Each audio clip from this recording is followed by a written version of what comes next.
something where you need a different team or you can relate to someone differently because you may need a support group, you may Mm-hmm. need an art, you may have just opened up all of your medical bills at the end of Mm, treatment.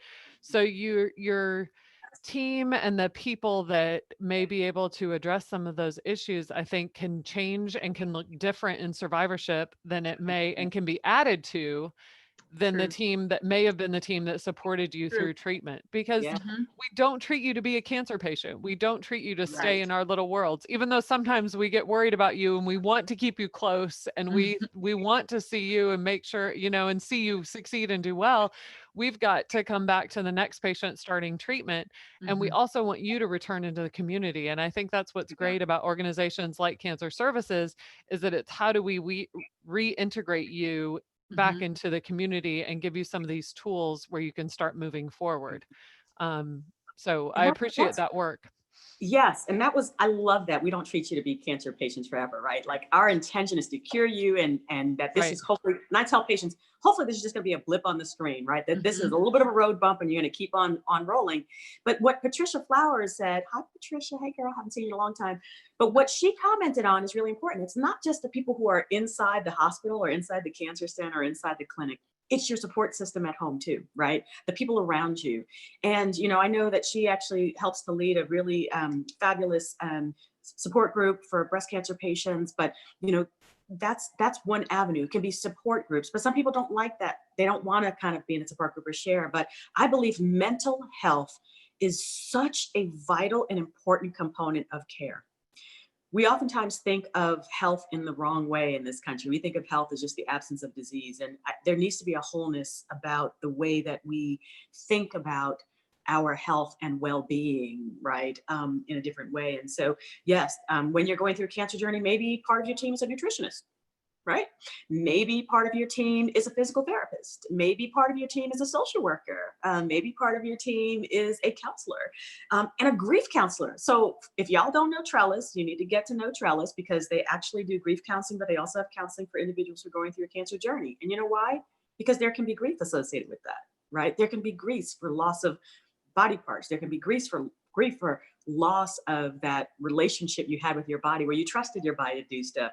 I don't trust my body anymore because I turned 50. So, once you hit a certain age, you're not trusting your body to do anything. Body decides it wants to do whatever it wants to. However, I must say, I've had lots of my patients say that there is a mistrust of their body, and you have to grieve through that process. So, thank you, Dr. Wentworth. I think that was very powerful.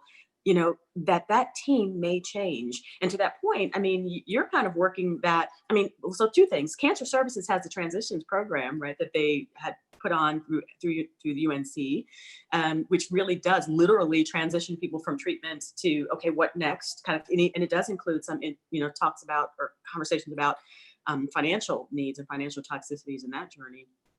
But it's also important to know, like what you said, is that part of our job is to prepare you for that. Like as a provider, my job is to graduate people, if you will. Um, I always tell my patients, you know how to reach me. You can always use your portal, right? You can always hit me up on My Wake Health, but we are going to graduate you. And, I think while it can make some folks nervous, a lot of people are, like you said, they're like, bye bye. I'm so happy to not have to see yet another doctor. And it does, bring back a little bit of normalcy to life. Thank you. Thank Very you very much so. much, both of you. Thanks for What questions do you have, Tiffany? You had some questions for us, I Or think. any questions in the chat box? You see, I'm on my phone, so I can't see. So that's why I have them like squinching. So sorry, guys. I'm seeing people have a couple of comments. I'm trying to look at that. yeah, bear with me. I got to go back and get my questions. Okay, so here's one. All right, Dr. Wentworth, I'm going to throw this one at you. An Yes. anonymous attendee says, what if there is no A team available to you? Yeah. Ooh, that's a tough one. It is a tough one. And I think that is the case for many patients. I recently saw a patient here who was non hearing, who was deaf. And there are a really absence of resources for deaf patients here in central North Carolina. So I think that you always have your provider, and that goes back to that question. If you don't have an A team around you, that's when you say, I'm struggling with XYZ. Talk to your nurse, talk to your therapist, talk to your doctor. I'm struggling with XYZ. What do you have to help me with that? Mhm. And that it may not be it may not be me, but I think saying, hey, I need an A team. I'm struggling with this.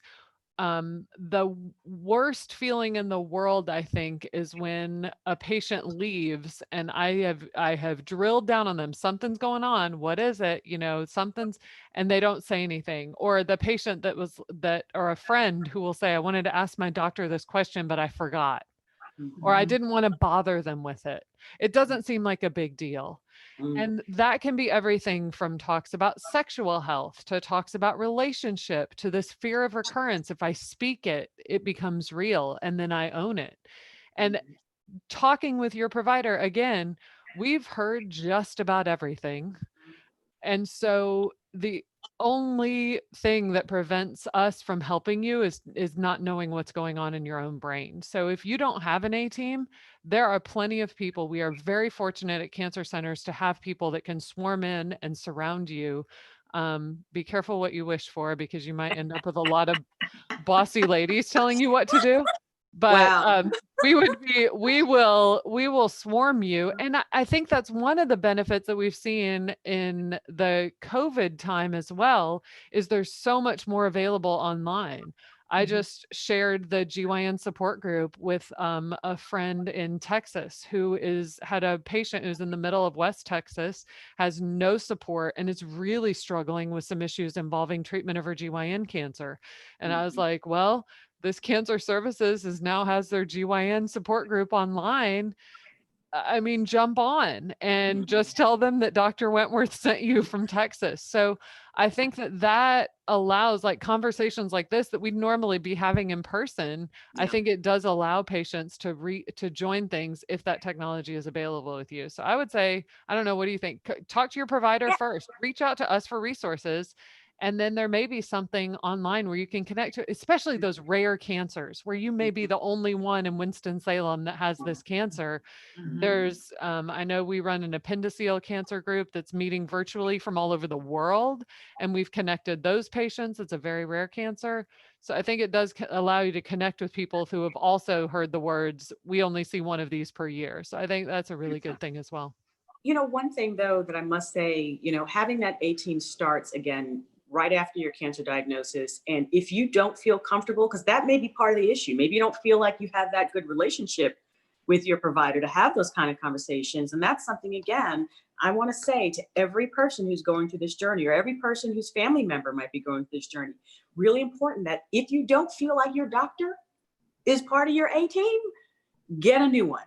Like, Mhm. it's okay. Just get a second opinion, go somewhere else. Now, that's easier said than done for some, because again, I know that transportation can be an issue for folks. And, trust me, I've got patients driving down from West Virginia to come, and, it's hard. It can be hard.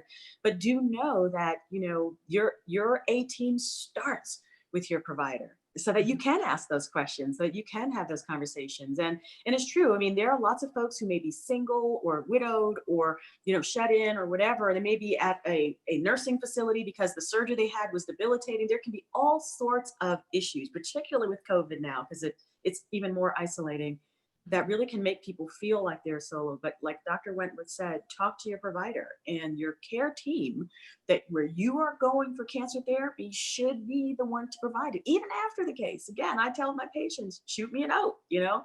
And I think that that's an important thing to know, that you have a right to have a doctor who listens to you, who hears you, who sees you in totality. Mhm. And I'm going to add to that, just before I go back to another question, move to another question. I want to just remind you that if you're joining us tonight, that you already now know how, because of COVID, now we do know how to get together virtually. So in a lot of ways, maybe we're less limited than we thought we were. We thought we couldn't get together, and we had barriers like transportation, and everything can't be overcome virtually. But look what we can do when we all just get together and support one another. So let's just remember that this is a gift that we've gotten out of this. It was being pressed into a place where we had to take everything to these kinds of platforms, but now we know we can, so we can be together. And I do want to be mindful of the folks who may not have access to broadband. They True may that not too. have True. access to the internet. They may not have cell phone service where they live, right? We have True. communities, right? So I think that's one thing. And so for those of you who do have access, maybe then you can reach out. Maybe there's somebody that you'd be willing to get on the phone with and have a conversation with. I know that we do have pairing, right? We have peer mentoring programs. And so sometimes a person might not be able to get on a WebEx. They might not feel comfortable, they're elderly, or they're living in a rural community, or they're urban but can't afford broadband. Maybe you can consider, being a support for someone else too. Very, very good. Very wise, because like you said, we can't take it for granted that everybody can. So to both Doctors Wentworth and Wingfield, how do you suggest patients prepare for their doctor's appointments? Yeah, I think the first thing is prepare. And I think I love the patients that come in with, I printed this off, or my friend told me this. I read about this. I had questions about this, and just keep that in the junk drawer in your kitchen, and that pile of papers that never gets cleaned out. Just anytime you read something, you hear something, put that in that cancer place and say, I want to talk to my doctor about that the next time I go in. That also speaks to looking to the people around you and say, have I been complaining about anything?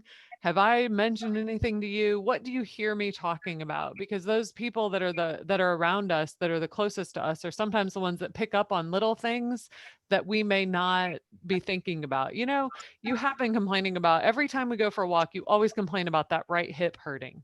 Why don't you ask your oncologist about that? Or, it's been 6 months and you're still really talking about your cancer a lot. I'm worried about you because you still talk about it a lot. Is that normal? Should they be doing something more about your cancer? So asking people around you for their feedback on what you're worrying about. But I think the most important thing about that question is preparing, is to think about it, which is easy to say when you've got 15,000 things and you're leaving late for work and you forgot about your appointment and all that kind of stuff. But as you see that appointment come up, start to organize your brain around those questions, so that when they say, okay, do you have any more questions? No. All right, good to see you. See you in a year. You're not halfway to your car when you think about all the things that you should have been asking, or that people in your life are asking you. That's another thing. You can ask us the crazy questions. If somebody is saying something and you think this is so, just say, thank you for that. Let me ask my doctor about that. We have broad shoulders here. So if you don't want to say something, or somebody says something and you're not sure about it, or you think it's totally off the wall because if you drink asparagus juice 8 times a day, your cancer is going to go away, anything like that, you can say, thank you so much for that. I will remember to ask my doctor about that. And then you can ask us, and then you have a response when someone says, well, did you ask your doctor about blah, blah, blah? Yeah, thanks, I did. And she said, that's really not a good treatment for me, but thank you for caring about me. Asparagus juice, though, I don't know where that came from, Dr. we'll Wentworth. talk. Yeah, that true story. 8 times a day. Wow, 8 Yeah, times. it's a lot of asparagus. Yeah. I would want to know what that is in their body. So here's my recommendation. When possible, bring someone with you to your doctor's visits. I think it's really hard. And I think, again, it depends on when you're talking about. And I have a broad definition of survivorship, meaning at the time of diagnosis. And so a lot of times there's information that's thrown at you that you can't hear it, right?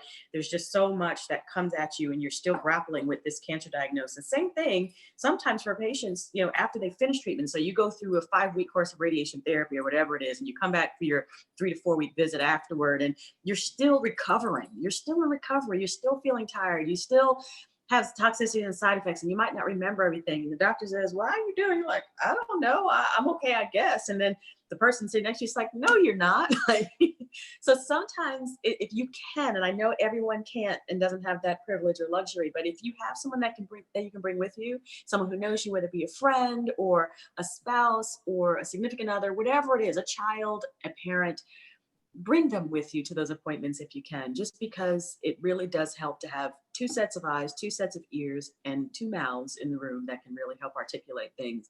And again, I know it's challenging with COVID. There are some practices that are limiting the number of people who can be in a room, but you know what? Cell phone works. I was have- just going to say that. Yeah. So Yes, many more patients. Yes.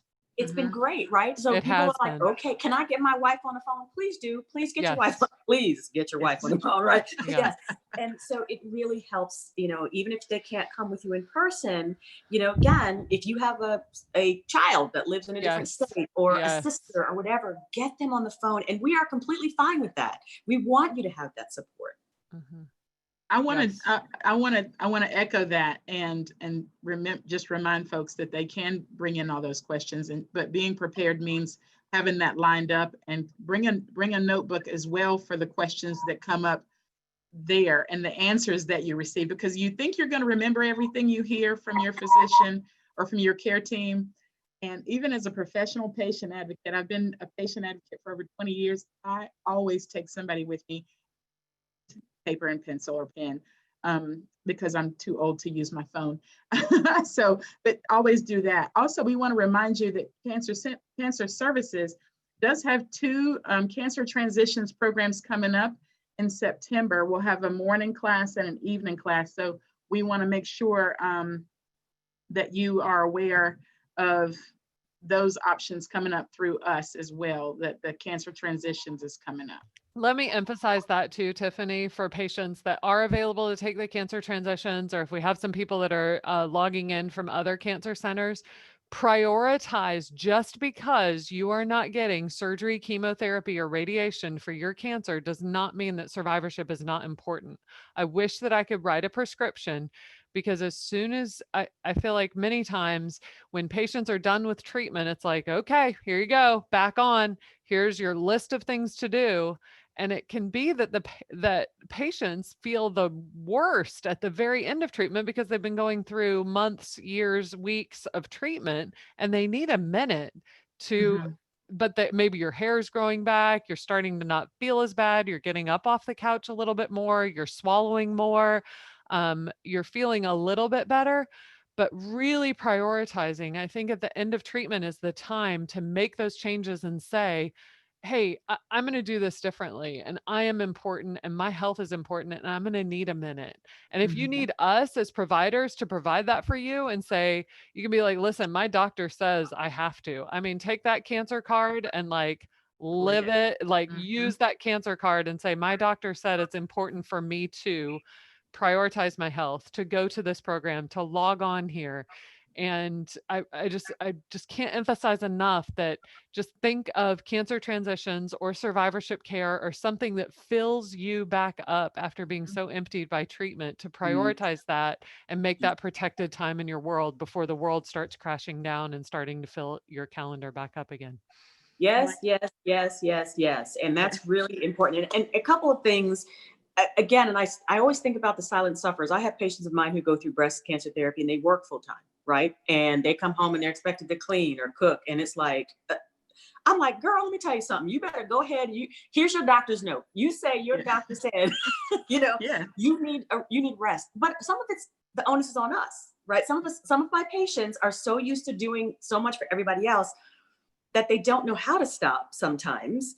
And it does sometimes require, and I can really kind of see when people are starting to get tired. It's like, so what are you doing for yourself? You know, what are you doing? And so it is sometimes hard to stop, but it's really important, because the folks that I know that push real hard through therapy, and a lot of times women do, and women in particular, men do it as well, but you push, and then at the end, you're done with therapy, and then all that emotional stuff comes back because you haven't taken time to deal with it. You haven't taken time to think it through. And there is that emotional floodgate, right? So a lot of times people are running on adrenaline for a year, whatever, however long their treatment is, and then treatment stops. And then they're like, what just happened? Because there's not the processing that happens along the way. And so it is very important, like you said, to say, what is it that I need? What do I value? And to really build that time in. So patients oftentimes will say, well, when can I go back to work? I'm like, whenever you're ready, you know, like it's time. This is a time for you to stop and reflect and figure out what's important in life, and just to recover both physically, emotionally, mentally, spiritually. Right. Allow yourself, like you said, to build it back in. And that's part of the, like that idea of the train again there, because this way you design yourself to have a destination, and that you're not just gonna jump off. You're gonna make it all the way to where you're supposed to be. And that's your wholeness, your fullness. So I want to also make sure I provide to everybody the link or the information. I'm going to verbalize it. This cancerservicesonline.org/transitions. So make sure you check us out there for that extra support. Also, I have a question from another client. It says, during follow-up appointments, does a patient only see the nurse practitioner or PA once the patient is in remission? I'll speak for my practice. If I'm seeing a patient, they're going to see me. But that's, again, every place is different. Now we do, and I'm going to throw this one to Dr. Wentworth, because we do have a breast cancer survivorship program. Again, I treat breast cancer. And so our patients move onto that follow-up after, some time. But Dr. Wentworth, maybe you can speak to more globally. Yeah, so I think that there are multiple models, and a lot of it, some of it has to do with new patients coming in, and some of it has to do with the skill sets of the providers. So I'm a really great radiation oncologist, but I am not a great therapist. And some of that may be coming from being an oncologist. Some of that may be growing up on a farm. I don't know. But I feel, I'll just tell you quickly my story of when I was convicted on the benefits of having a nurse practitioner involved in cancer care, is when a patient that I had known and treated for 5 years was a young female like myself. I knew her very well. We had a great relationship, and I was training a new nurse practitioner, and she spent an hour in this patient's room on a follow-up visit that should have been, she was 5 years out from treatment, no problems. She had a very early, very curable cancer. Should have been in and out of there. She came out and I was like, hey, what's the deal? You were in there forever, come on, we got to go. We got to go. She was like, oh no, we were just talking about some stuff. And I made a referral to pelvic floor rehab for her. And I was like, what are you talking about? And it turned out she was having some side effects that she had never talked to me about. Not because I don't think that I would, I think sometimes it just takes that. Sometimes nurses have this ability to be, and also because people know a lot of nurses. Nurses are out in the community. Somebody has a nurse in their family, a CMA, you sometimes a nurse can be a familiar place to land. And they also can approach problems from a different angle than a doctor approaches them. And so I think they have a different skill set. And I have watched the nurse practitioners in our survivorship clinic ask amazing questions and build relationships with patients by sitting down and listening. And so I think that there are benefits to that. Again, I will go back to where we started, and that is, who do you feel comfortable with? If you don't feel comfortable that that person knows your case or that they are listening to you, whether that is a doctor, a nurse practitioner, or a PA, then that is something that needs to be addressed. I think that there are many benefits, and I think that people have different skill sets, and people have different time constraints and that sort of thing. So I don't think there's a pro or a con or a right approach or a wrong approach.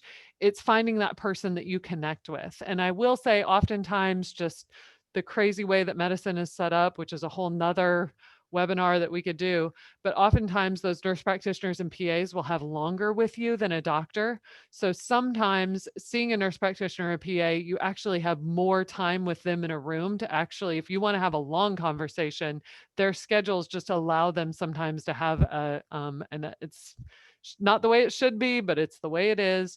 And sometimes those appointments can be a little bit longer and provide I think some patients feel like more time to talk. But I think the relationship with somebody that you trust is the most important thing. I don't know if you want to add to that, Karen, or if that's.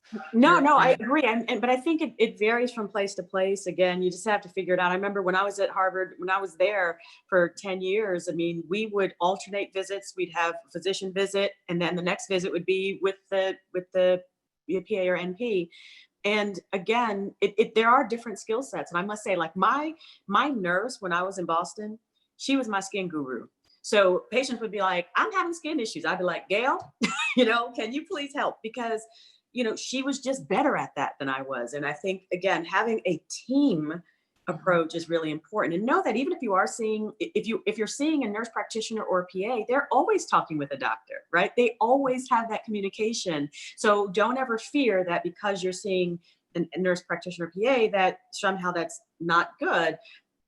Again, different skill sets, and they always are having conversations with a physician, with whomever your treating physician is. Those notes go back, they're put into the electronic health records, and if an issue comes up, they're picking up the phone, right? They're calling your doc and saying, hey, I'm worried about so and so and so and so. Would you mind seeing them? Can you get them in to see you? Can you come now? And folks will do that. I echo that. I had that discussion earlier today with a client, and she was concerned about seeing what we used to call mid-levels. And I said, just know that they still are very much a team, and it's literally and electronically, everybody's still meshed together, and so it's still going to fall into the same hands. It's all the same hands. And my last one, I have one question that I'd like to answer this one myself from the patient's perspective, because I am that bridge of the patient's perspective and understanding what providers need. But this next question says, if you forget to ask a question during your appointment, can you text them later through the portal? And I strongly encourage every patient to, if you have access and the ability to use the portal on your phone or on a desktop or laptop, try to use the portal, because it literally, your message will fall into a work queue that has to be addressed. And it's hard for sometimes, especially right now, it's hard to keep up with email. You might get things back and forth and you think you're keeping up, but it's just about impossible to keep up with everything.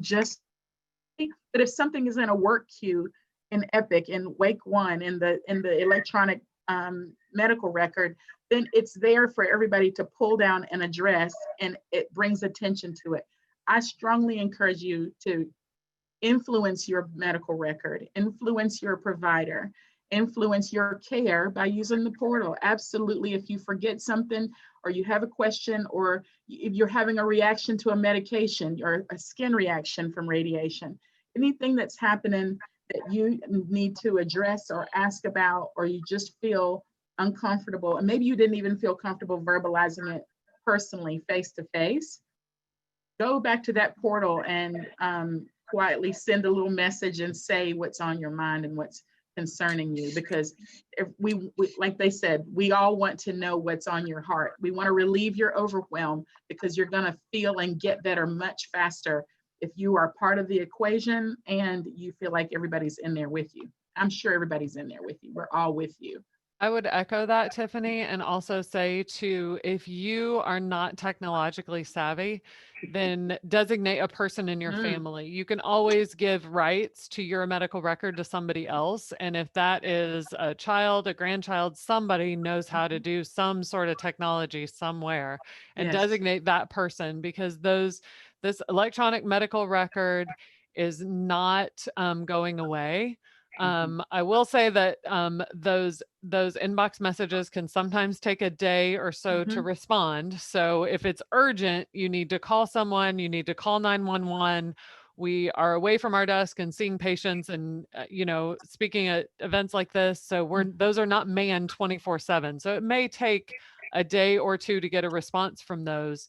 But if you have something where it just pops into your head, write it down, because the other thing is that it links right to your chart. So if you had a question about a scan, if you had a question about a lab, when we open that question from you, it's right there with all of your medical record information right next to it. So it makes it a lot more precise. It makes it a lot more personal and a lot easier to access your medical record. But I do encourage everyone to try to, if it's not you, try to make it you. But if it's not you, designate someone to be the keeper of your electronic medical record app.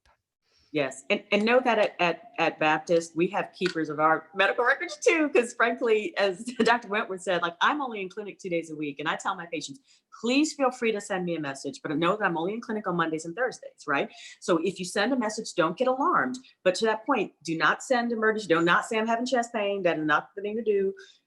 You use it for questions that you have that are related to care that can wait a day or two or three, you know, and we will get back to you. Or I do have trainees that work with me and they can even respond to those messages.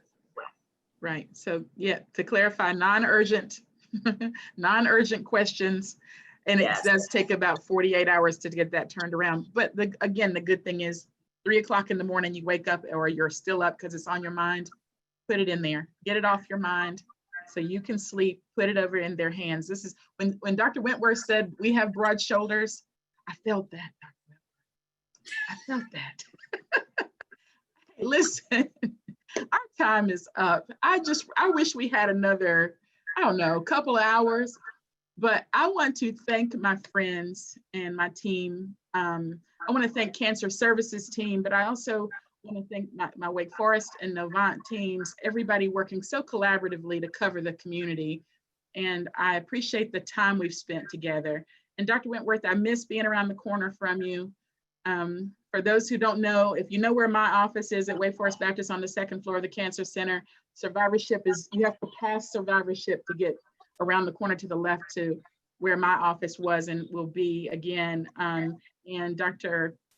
Wingfield, thank you for sharing your team of navigators and all the work of Cancer Health Equity to help us level and balance things out so we all travel, so the train doesn't have mountains to climb. We level it out with equity. And I appreciate both of you. It's been a blessing to me and to everybody, I'm sure, who's been with us. And thank you both for your rich values and time. Thank you, Tiffany. Thank you, thank you, thank And you. thank you everyone for joining. Thank you for Yes. tuning in. Yes. So we really appreciate you. All right. Good night. Good night. We made it through the thunderstorm. Bye. Take care, y'all.